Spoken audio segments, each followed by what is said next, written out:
Aquestes imatges compleixen ara 30 anys. El 10 d'abril de 1980 es restablia el Parlament de Catalunya per primera vegada després de la dictadura franquista.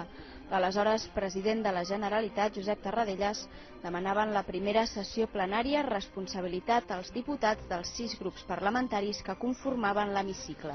Catalunya ha demostrat una vegada més que per damunt de les naturals diferències que existeixen en la nostra vida ciutadana és més conscient que mai de la seva responsabilitat i dels seus anhels.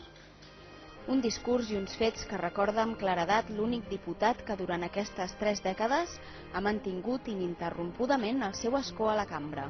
La meva sensació aleshores era, d'una banda, un gran orgull, una gran il·lusió per com endegar la construcció de les institucions democràtiques, i en aquest cas la més representativa, perquè és el Parlament, i per altra banda la responsabilitat de ser continuador de grans noms de la història de Catalunya.